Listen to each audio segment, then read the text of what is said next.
commis qui vient de passer, là, c'est Jean-Manuel. C'est mon Jean-Maman. Voilà, qui vous a bien installé. Oui. Parce que nous allons fêter le retour sur les étals des asperges. C'est l'occasion de fêter un anniversaire. Exactement, les 20 ans, Monsieur Beccaro, de la fête de l'asperge du Blayais. Ça se passe le 27 et 28 avril. On est à Étolier, direction le sud-ouest, région Nouvelle-Aquitaine. On est sur la rive droite de l'estuaire de la Gironde. Et là, on se régale. La fête de l'asperge, c'est quoi? C'est des asperges, en veux-tu, en voilà, des démos de chef, des concerts, des animations pour les enfants. C'est l'échange, voilà. L'idée, c'est de passer un bon moment gourmand. Bon, et nous, on va passer 3 jours à cuisiner les asperges. Exactement. Des vertes, des blanches, des violettes. J'ai tourné le sujet il y a 1 mois déjà et vous savez, il n'y en avait pas encore. Mais sinon, on aurait tout à fait pu faire des asperges violettes. Pourquoi elles sont vertes ou blanches? En fait, elles se colorent grâce à la lumière, si vous voulez. Si elles ne sortent pas de terre du tout, elles ne se colorent pas. Mais les asperges vertes voient la lumière du jour. Donc, j'ai décidé de vous faire un petit velouté d'asperges blanches qui pourrait être un gazpacho. Ça marche chaud, ça marche froid.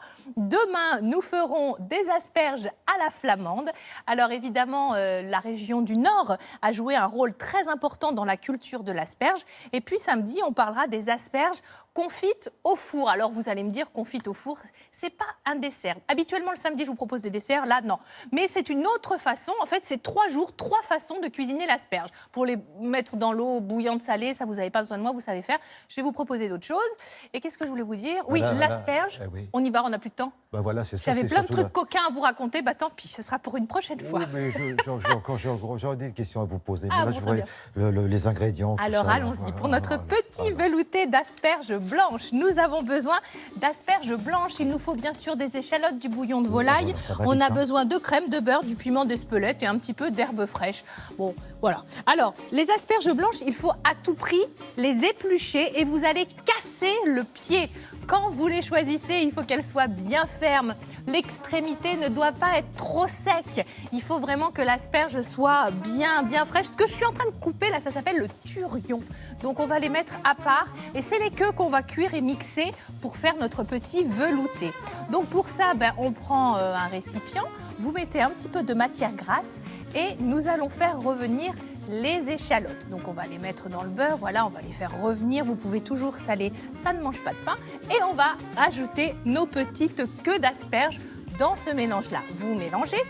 Et puis, on va ajouter le bouillon. Alors, j'ai pris un bouillon de volaille, on peut prendre un bouillon de légumes, vous mettez ce que vous voulez. On va laisser cuire tranquillement notre préparation.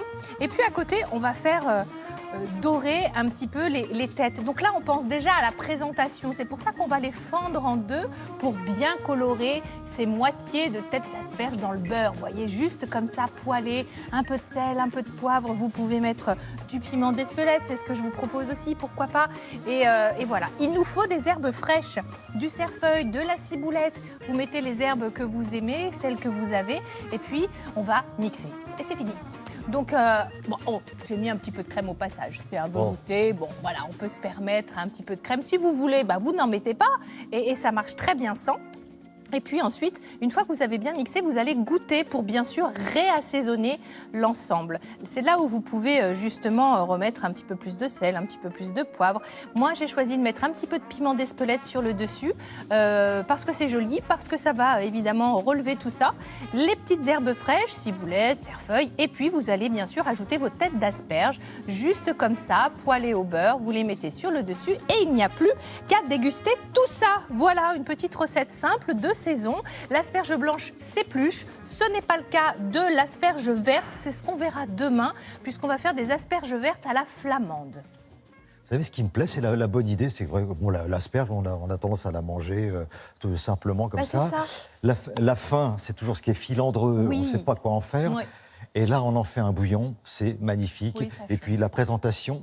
Voilà, on n'y pense pas forcément, on fait rissoler. Oui. Je peux parler, j'ai préparé il y a quelques mois un velouté d'artichaut et je m'en souviens encore avec vous. C'était pour les fêtes de Noël, voilà, c'était super. Qui n'était pas mauvais, mais celui-là, le velouté d'asperges, m'a l'air pas mal du tout. On continue à en parler demain, Karine. Merci beaucoup. Merci à vous.